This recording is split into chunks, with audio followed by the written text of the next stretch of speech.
Sin más preámbulo, le damos el uso de la palabra a la doctora Tania García con su ponencia titulada Ruido, olores e impactos visuales, un marco jurídico endeble para la contaminación olvidada. Adelante, doctora, por favor. Muchísimas gracias. Muchísimas gracias por la invitación. Muchísimas gracias al maestro Raúl Gutiérrez Patiño.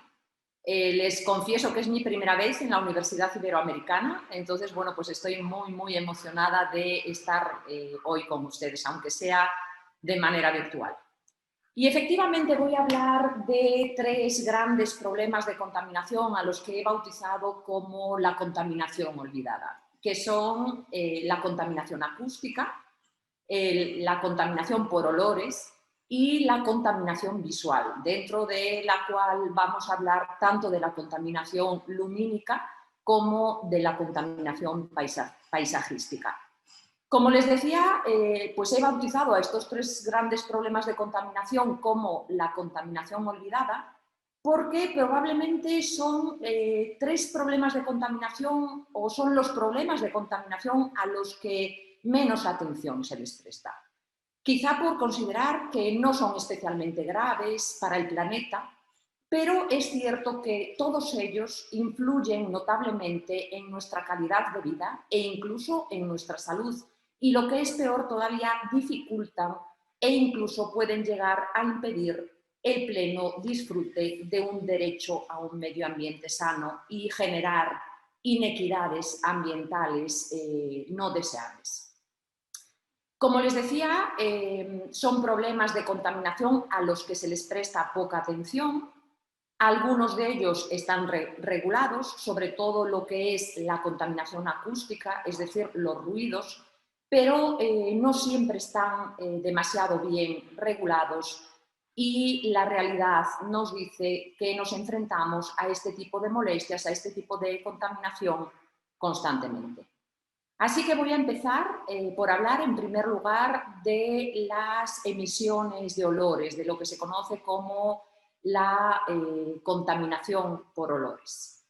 Y bueno, pues lo primero que quiero comentar acerca de este tipo de contaminación es que es una contaminación que no está presente, que no se menciona en ninguno de los textos internacionales, de los tratados internacionales y de los documentos internacionales en materia ambiental, que como saben son muy numerosos, y sin embargo este tipo de contaminación ni siquiera se menciona.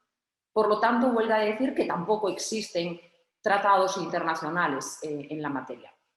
En la Ley General de Equilibrio Ecológico y la Protección al Ambiente en México sí se menciona este tipo de contaminación de forma muy genérica, y se establece que las facultades en materia de regulación de la contaminación por olores las tiene la Federación, y que los estados tendrán facultades para prevenir y controlar las emisiones de olores, de acuerdo a lo que dispongan las normas técnicas que, como les mencionaba, deberá haber emitido previamente la Federación. Estas normas técnicas, como todos sabemos, en materia ambiental tienen una enorme importancia porque son las que establecen, las que marcan los umbrales máximos de contaminación, pero es importante mencionar que, a pesar de esta referencia de la LGEPA a esa competencia de los estados para prevenir y controlar la contaminación en base a esas normas, lo que sucede es que no existen normas oficiales mexicanas en materia de contaminación por olores. Y esto es debido, sobre todo, a que es un tipo de contaminación difícil de regular. Normalmente, en la mayoría de los países, la solución que se ha adoptado para regular la contaminación por olores han sido tres criterios. En primer lugar, la distancia desde las fuentes emisoras. En segundo lugar, la exposición. Y en tercer lugar, y quizás el criterio más útil, el de las quejas de los vecinos. Entonces, en ese sentido, es normal pensar que no existan normas oficiales mexicanas que establezcan umbrales máximos de contaminación, porque es difícil, insisto, de regular, pero lo que quizás se debería hacer es reforzar la legislación procesal relativa a las quejas por este tipo de contaminación, porque además no podemos olvidar que la contaminación por olores es muy diferente dependiendo de en qué lugar vivamos. Es decir, que no es lo mismo vivir en una zona residencial de la Ciudad de México que en un barrio periférico. Y se me viene a la cabeza, por ejemplo, en este momento, cuando entramos, no sé cómo se llama esa zona, pero cuando entramos en la Ciudad de México, por ejemplo, desde Jalapa, que es donde yo vivo, pues este basurero que está entrando casi a la ciudad a la derecha, que ya se ha rehabilitado, pero me da la impresión de que la gente que vive cerca de este lugar no debe percibir olores demasiado agradables, ¿no? Entonces, lo que sucede con la contaminación por olores es que es una fuente de inequidad social, una fuente de inequidad ambiental, de tal forma que no todos, o más bien de tal forma que está estrechamente vinculada con el concepto de justicia ambiental. Bullard nos decía claramente ya en el año 2000 cómo la justicia ambiental y por lo tanto el pleno disfrute del derecho humano a un medio ambiente sano implica luchar contra las desigualdades ambientales. Y no se atienden de la misma manera los problemas de contaminación por olores y otros tipos de contaminación en todas las zonas geográficas de una sociedad, como por ejemplo el caso que yo les he mencionado en la Ciudad de México. Entonces, como les decía, quizá la mejor forma de regular esto es a través de el reforzamiento de la acción procesal que se base en quejas, porque los sistemas de medición de los olores, como les comentaba, son complicados y prácticamente inexistentes. Y esto es lo que se refiere a la contaminación por olores. Vamos a pasar a otra de estas fuentes de contaminación olvidadas, que es la contaminación visual. Y dentro de la contaminación visual existen como dos grandes categorías de contaminación visual. Por una parte está la contaminación paisajística y, en segundo lugar, lo que conocemos como contaminación lumínica. Para la Organización de las Naciones Unidas, ambas son formas de contaminación del aire, por lo tanto, relevantes en materia de cambio climático. No hay demasiados estudios acerca de la relación de estas formas de contaminación con el cambio climático. Y los estudios que existen acerca de las consecuencias de estas fuentes de contaminación se refieren sobre todo o hacen énfasis sobre todo en los efectos que tienen sobre el sistema nervioso, el estrés que generan, y nuevamente son asuntos que tienen mucho que ver con la equidad social y con la equidad ambiental, ¿no?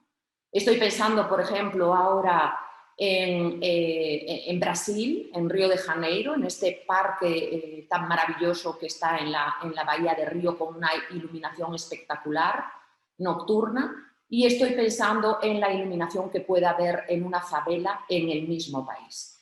Obviamente el descanso no es el mismo, obviamente la tranquilidad no es la misma de los ciudadanos que viven en casas, en departamentos con estas vistas, y por ello estamos hablando de una fuente de inequidad social, en una fuente de inequidad ambiental y por ende en algo que va en contra o que impide ese pleno disfrute del derecho a un medio ambiente sano. Entonces, cuando hablamos de contaminación visual, como les decía, es necesario diferenciar entre lo que es la contaminación paisajística y la contaminación lumínica. Son cosas totalmente diferentes.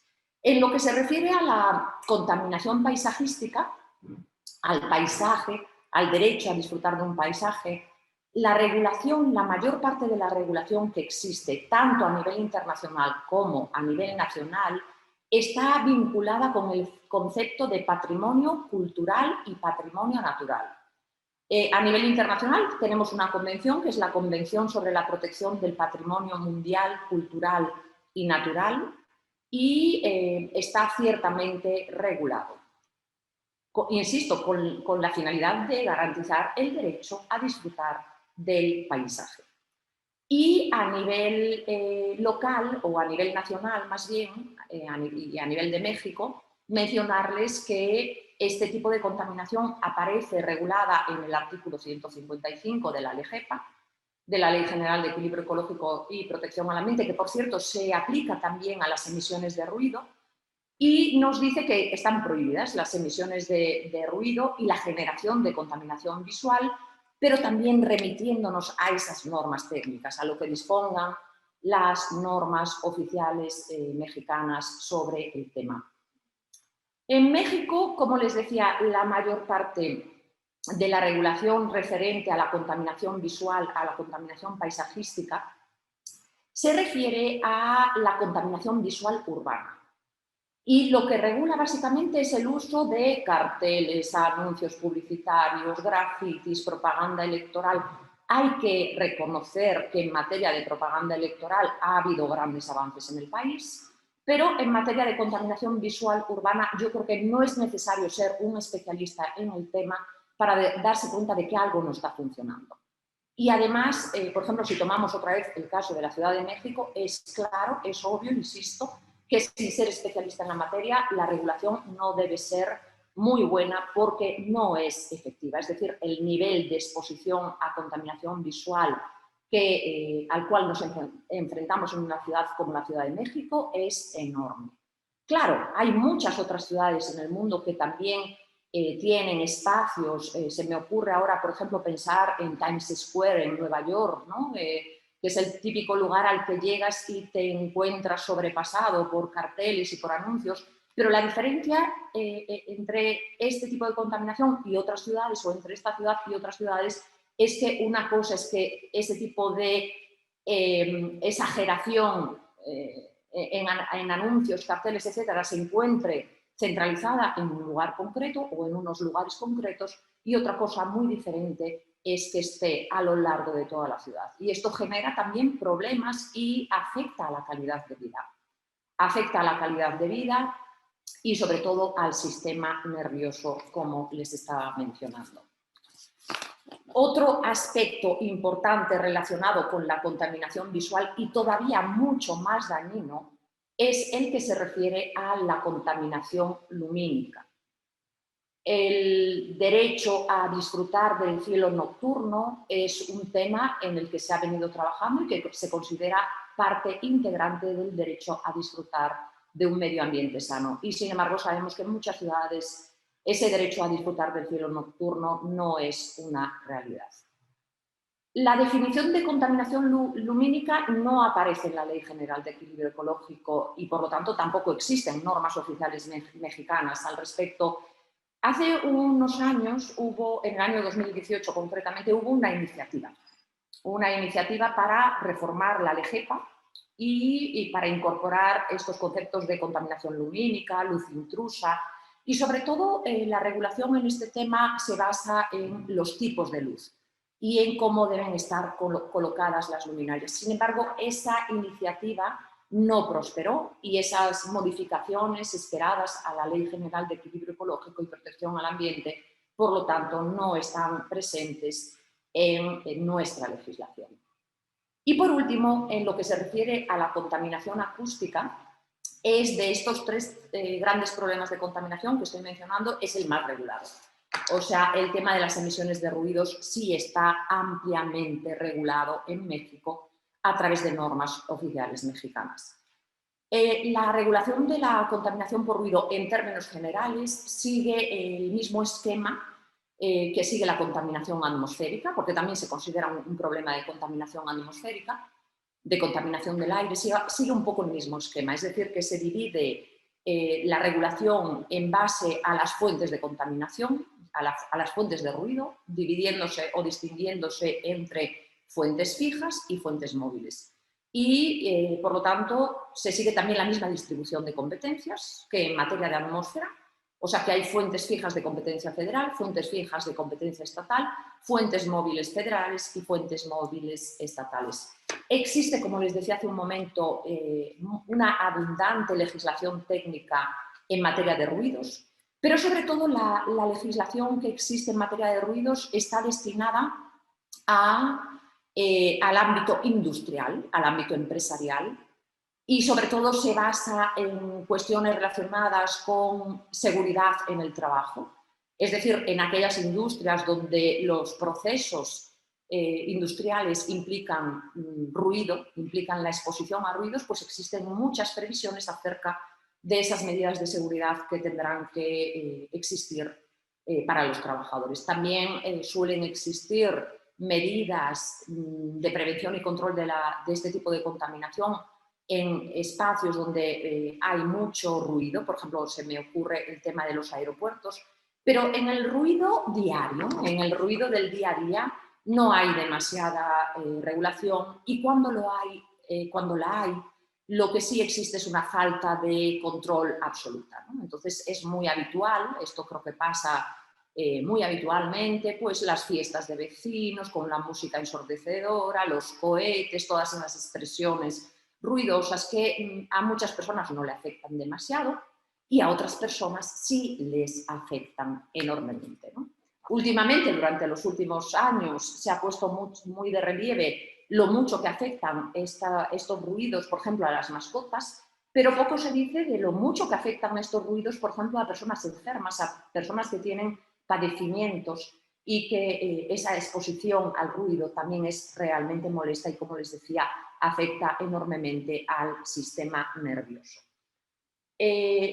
Por último, como ven, la regulación de estos tres tipos de contaminación no es exageradamente amplia, a diferencia de lo que sucede con la mayoría de las fuentes de contaminación o de los sectores ambientales en el país. Pero por último tengo que hacer referencia al artículo 415 del Código Penal Federal, el cual considera o tipifica como acciones constitutivas de delitos ambientales la generación de emisiones de ruido, vibraciones, energía térmica o lumínica procedentes de fuentes de carácter federal o de fuentes de competencia federal, pero ojo, siempre y cuando generen daños a los recursos naturales, a la flora, a la fauna, a los ecosistemas o al ambiente.